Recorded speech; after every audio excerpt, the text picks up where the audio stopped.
Ça y est, nous y est, l'AC Milan commence enfin à se bouger le cul pour le mercato. Il était temps.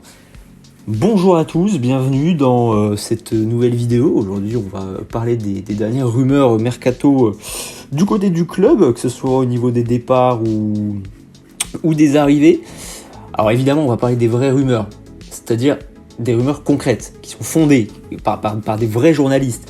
Pas un mec qui va dire qu'il a croisé l'agent de tel joueur au bar de Monaco et qui lui a dit « T'inquiète frérot, machin il va venir, c'est qu'une question de temps ».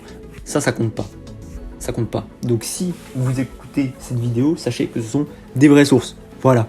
Petite parenthèse fermée. Et ben c'est parti, on s'attaque à tout ça. Au niveau des départs, c'est donc officiel, vous le savez très certainement déjà. Tijani Reinders est donc officiellement un joueur de Manchester City depuis peu. Ça me brise le cœur et ça me brise le cul aussi de voir au prix qu'on l'a vendu. 55 millions d'euros, comme on est des clowns, logique. 55 millions pour Reinders, hein, bonus compris. Ouais. Quand je vois régulièrement les rumeurs justement ou les signatures de différents clubs qui achètent des joueurs inconnus au bataillon pour des sommes de 62 millions d'euros et que nous on a vendu Reinders à 55, mais qui on est? Mais forcément Reinders c'est parti. on ne le mérite pas, franchement je n'en veux absolument pas Reinders. C'est tout à fait normal qu'il soit parti, j'ai envie de dire. Il est jeune, il est fort. Un club comme Manchester City qui se positionne sur lui, il va pas refuser, sachant que un club comme Milan qui ne joue pas à la Ligue des Champions cette année et qui le laisse partir pour une si petite valeur, j'aurais été à sa place, j'aurais fait pareil, très honnêtement, je me serais barré. Voilà, c'est le deuxième plus grosse déchirure après le départ de Tonali, ça fait mal. Mais voilà, Reinders, merci pour les services que tu nous as rendus. Tu as été la lumière dans cette saison de ténèbres. Et voilà, ça a été un honneur de t'avoir ici. Reinders est donc officiellement un joueur de City. Théo Hernandez part presque sûr à 100% à Al Hilal. Ça fait mal au cul aussi parce qu'il n'a que 27 ans, si je dis pas de conneries.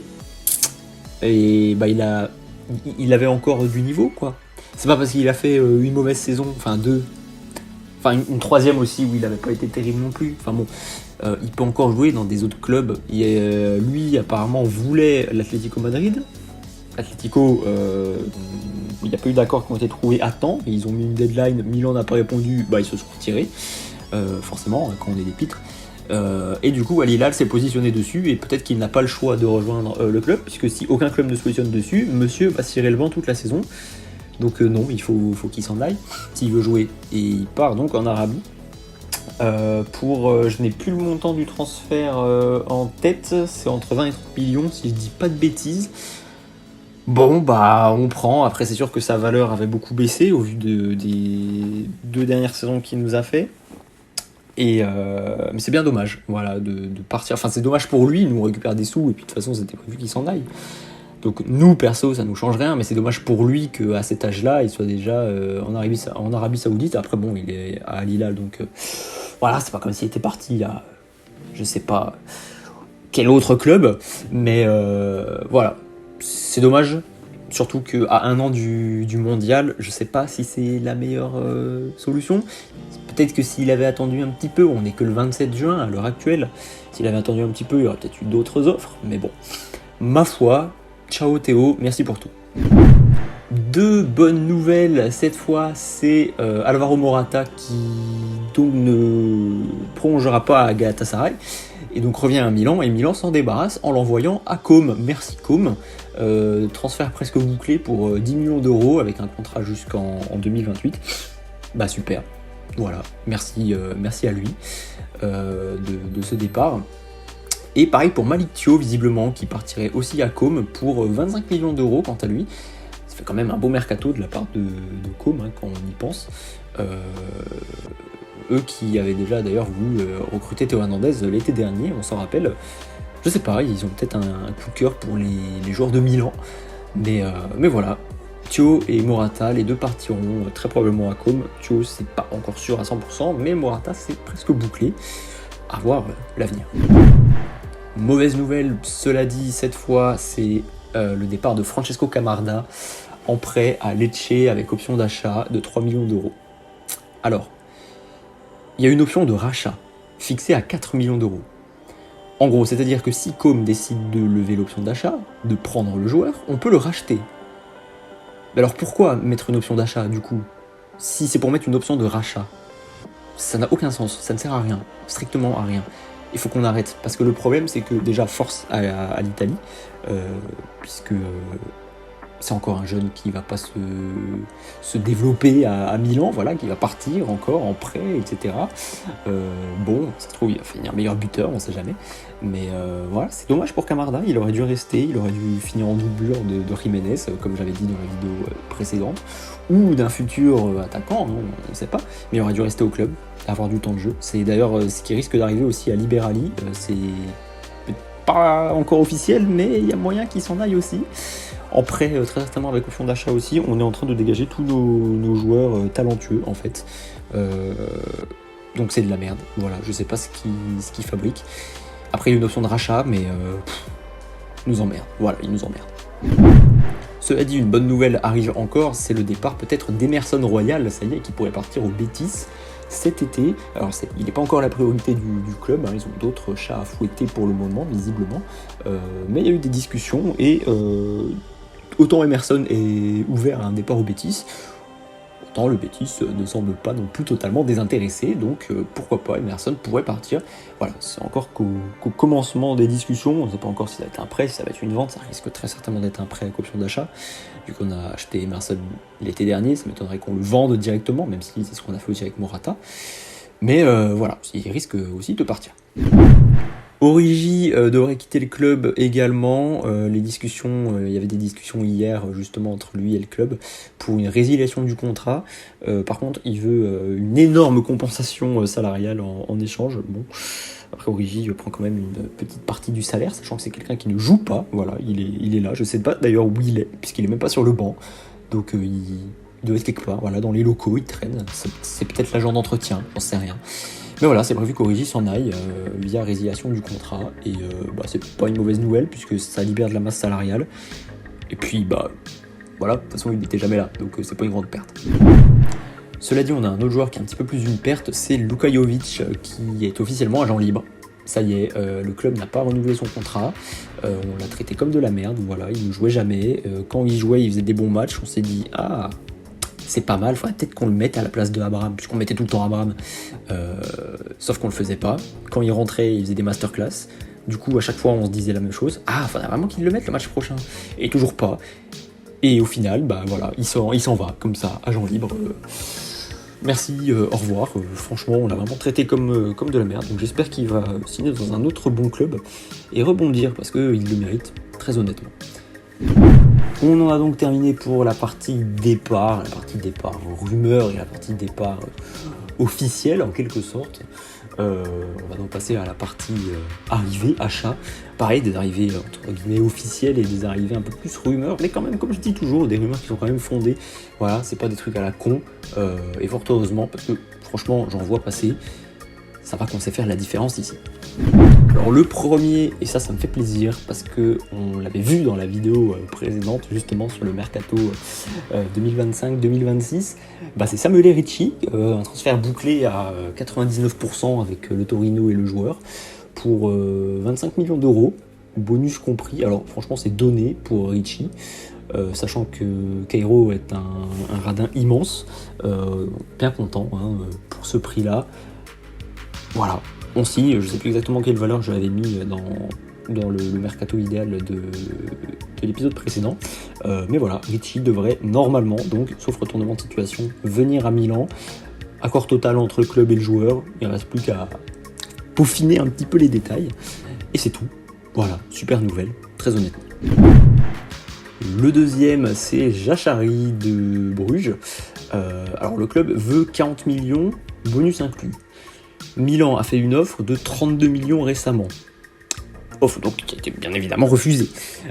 Mais Milan continue les négociations. Elles sont compliquées, mais elles ne sont pas non plus impossibles, visiblement. Bruges n'est pas trop tenté de le vendre. En même temps, normal, c'est un excellent joueur. Un bon milieu défensif, typiquement ce qu'il nous faudrait aux côtés de Ricci finalement. À voir ce que deviendrait Fofana, comme on avait vu avant. Peut-être en doublure, ou à moins que Jachari soit une doublure, mais j'en doute au vu du niveau du mec. Bruges n'est pas trop tenté de le vendre, à moins qu'une grosse offre arrive. Chose que les propriétaires de Milan, Redburn, ne connaissent donc pas. Donc c'est compliqué, à voir. Heureusement qu'il y a d'autres solutions, mais les autres solutions sont également compliquées aussi. Pour le moment, il y a vraiment Ricci qui est là, mais l'autre possibilité à Jachari est pas facile non plus. Cette autre possibilité, c'est nul autre que Granit Xhaka de Leverkusen. Alors Milan veut pas dépenser plus de 10 millions pour le joueur, ce qui est pas déconnant au vu de son âge. 33 ans ou 34 ans, je sais plus trop. 32 ans, je me suis trompé, 32 ans. Bon, ça va encore, il y a encore du temps devant lui. C'est pas comme s'il avait 40 ans. Mais voilà, visiblement, Milan veut pas dépenser plus de 10 millions. Même le Bayern, ils en veulent plus.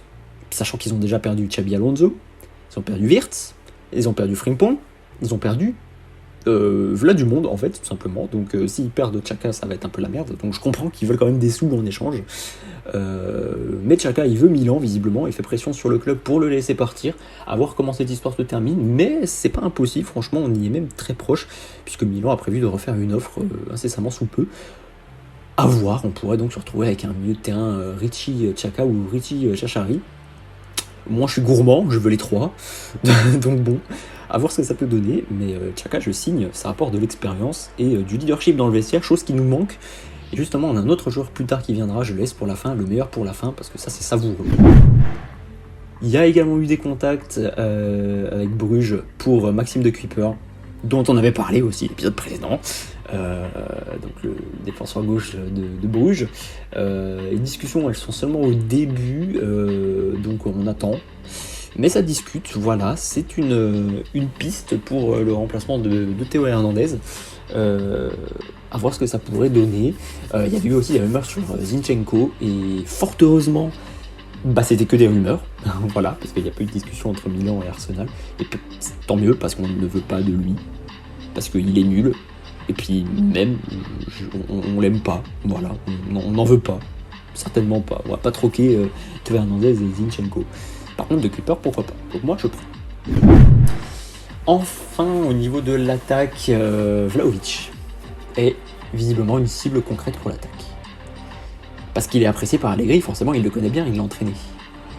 Alors, à voir, parce que Vlahovic, autant j'aime bien le profil du joueur, honnêtement. Le problème, c'est qu'on a vu justement le match de la Juve, c'était quand? C'était hier ou avant-hier, je ne sais plus. Il a pué la merde, voilà. Ça donne pas envie du coup de le recruter, à moins qu'il ait fait exprès, je sais pas, mais voilà, Vlahovic, je sais pas, je suis pas trop tenté. Il y a aussi la piste de Retegui, et ça c'est mieux, honnêtement, je préfère. La piste est donc ouverte, à voir ce que ça pourrait donner. Pour l'instant, rien de concret, aucun contact, que ce soit entre Vlahovic ou entre Retegui. À voir, franchement, il n'y a pas trop de rumeurs pour l'attaque. Il y a juste une rumeur qui dit que l'avenir de Santiago Jiménez est incertain. Alors là, par contre, si on vend Jiménez, je pète un câble. On l'a acheté 35 millions, on ne lui laisse pas le temps de s'adapter. Avec le Mexique, ça fonctionne très bien, bizarrement. Forcément, à Milan, il joue pas, puisqu'on mettait tout le temps Abraham. Là, on va peut-être plus avoir Abraham, on va plus avoir Morata, on va plus avoir Jovic. On a prêté Camarda. Si on a plus Jiménez, on a qui devant? On a qui? On a personne. Vraiment, on a personne. Donc non, il faut qu'on garde Jiménez et qu'on prenne une doublure. Voilà, Retegui par exemple, pourquoi pas. Et puis au pire, s'ils sont pas contents, ils mettent Jiménez en doublure, j'en sais rien. Il faut une alternative entre les deux. Voilà, de temps en temps, il y en a un qui joue, après c'est l'autre. J'en sais rien, mais faut pas vendre Jiménez, ils sont complètement cons. Mais bon, c'est Milan, donc ça me choque pas. Et enfin, la dernière rumeur, et ça c'est peut-être pour moi la meilleure rumeur, parce que si ça arrive, et normalement c'est censé arriver, et ça je suis content, donc ça va vite acheter le maillot floqué, mais c'est Luka Modric, qui devrait rejoindre Milan à la fin de la Coupe du Monde des clubs, histoire qu'ils puissent se concentrer une dernière fois avec le Real Madrid et tout. Enfin voilà, il y a eu un petit accord entre eux. Visite médicale prévue après la Coupe du Monde des clubs. Normalement, c'est officiel. Voilà, monsieur Fabrizio Romano nous a déjà tout partagé. Donc logiquement, ça devrait arriver. C'est une nouvelle exceptionnelle, parce que même à 39 ans, il fera du bien. On rappelle que Mkhitaryan est toujours titulaire à l'Inter à 36 ans, que De Bruyne vient de débarquer à Naples. Je vois pas pourquoi on pourrait pas se permettre d'avoir Modric, très honnêtement. Moi je prends, en plus comme Xhaka ça pourrait apporter un petit peu de leadership dans le vestiaire, surtout que c'est un joueur d'expérience qui pourrait peut-être justement apprendre 2-3 trucs à nos milieux, honnêtement on sait jamais. C'est le genre de joueur qui justement avec son âge, son expérience et son niveau, on est quand même avec un ancien ballon d'or, enfin pas un ancien, c'est toujours un ballon d'or, il l'a pas perdu, mais on est quand même face à un mec de haut niveau qui pourrait être là pour apprendre énormément de choses. Ce serait genre un mini coach en plus. Qui dit non? Qui dit non? En plus gratos, il viendrait agent libre, donc bon. Et puis c'est un bon créateur au milieu de terrain aussi, parce que le problème c'est que là les rumeurs c'est quoi? C'est Ricci, Jachari et Xhaka. Ça manque d'équilibre, il y a un souci. C'est typiquement un peu le même genre de profil les trois, c'est à dire que si on joue avec les trois, on a qui en meneur de jeu pour créer des petites occasions et tout, on a personne. Voilà. Ah si, on a Loftus-Cheek. C'est vrai. On l'avait oublié. Non, bah, je veux pas de Loftus-Cheek. Non, moi je veux Modric. Même s'il jouera certainement pas tous les matchs, forcément, au vu de son âge. Comme Kyle Walker n'a pas joué d'ailleurs tous les matchs. Mais non, il nous le faut. Et voilà, ça peut être une excellente nouvelle. Apporter un petit peu de lumière, voilà, encore. Et puis même, c'est une excellente fin de carrière pour Modric, signé à Milan. Quand on voit les photos de lui petit avec le maillot de Milan, bah voilà, ça fait plaisir. Donc bon, moi je dis oui, et puis c'est tout. Voilà, donc on l'espère, ça change des joueurs qui finissent en MLS à 36 ans, voilà, Modric 39 ans en Serie A, dans un des meilleurs clubs de Serie A. Franchement, il n'y a pas grand monde qui fera mieux. Voilà. Et ben on en a terminé. J'espère que ce petit épisode vous aura plu. Je sais toujours pas pourquoi j'appelle ça un épisode. On n'est pas sur une série, frérot. Mais voilà, j'espère que ça vous aura plu. On est vraiment là sur des annonces qui sont quand même relativement concrètes. Les sources seront très certainement en description. Si je pense à les mettre. Voilà, c'est vraiment si j'y pense. C'est pas contre vous. Mais voilà, de toute façon, les sources, voilà, c'est les journalistes fiables du moment. On va pas citer les noms, mais vous savez de qui je parle. Mais voilà, il n'y a pas de truc à la con en mode c'est pas... Ah putain, comment il s'appelle le média le truc du PSG là, le compte Twitter du PSG qui a 1 million d'informations sans source, mais en mode il est là, il est caché dans les placards, tu sais. Je sais plus son nom, mais enfin bon voilà, c'est pas des sources comme ça qui viennent de nulle part, c'est vraiment des trucs concrets que j'essaie de vous présenter, et c'est vraiment mon objectif ici, c'est qu'on soit tous au même niveau et que ce soit des offres concrètes. Je vais pas vous dire, il y a eu des rumeurs entre Milan et Victor Gyökeres. Alors oui, il y a eu des rumeurs, mais le problème c'est que c'est beaucoup trop cher, enfin bon, je vais pas vous présenter, ça n'a aucun sens, ça sert à rien. Voilà, là je vous présente vraiment des trucs concrets que... Voilà, je me dis c'est peut-être la meilleure idée. N'hésitez pas à dire ce que vous en pensez. J'ai bégayé, j'étais en train de dire, n'hésitez pas à dire ce que vous en pensez de tout ça, du format, que ce soit les joueurs, que ce soit moi, voilà, ce que je vous présente. Est-ce que vous voulez que je vous présente d'autres choses? Est-ce que vous voulez que j'inclue aussi des rumeurs, entre guillemets, infondées pour vous donner un petit coup de peps? J'en sais rien, dites-moi ce que vous en pensez dans les commentaires. De toute façon, c'est fait pour ça. N'hésitez pas à vous exprimer, votre point de vue, etc. On est une grande communauté, on est là pour discuter. Alors n'hésitez pas à vous abonner aussi pour la rejoindre, un petit like également pour récompenser le travail fourni. Voilà. Merci d'avoir écouté jusque-là. Si vous êtes là encore, félicitations à vous. Et voilà, on va se retrouver très prochainement. La prochaine vidéo sera peut-être une vidéo spéciale. On fera pendant le mercato une vidéo spéciale par recrue, histoire d'analyser un petit peu voilà, le profil, son poste, ses statistiques, etc. Donc il risque d'enchaîner un petit peu. La prochaine vidéo sera très certainement pour notre première recrue. Je ne sais pas à laquelle ça sera. Mais voilà, soit Ricci, soit Modric, soit... On verra, ça sera la surprise. Donc d'ici là, portez-vous bien, je vous fais des bisous et je vous dis à très vite.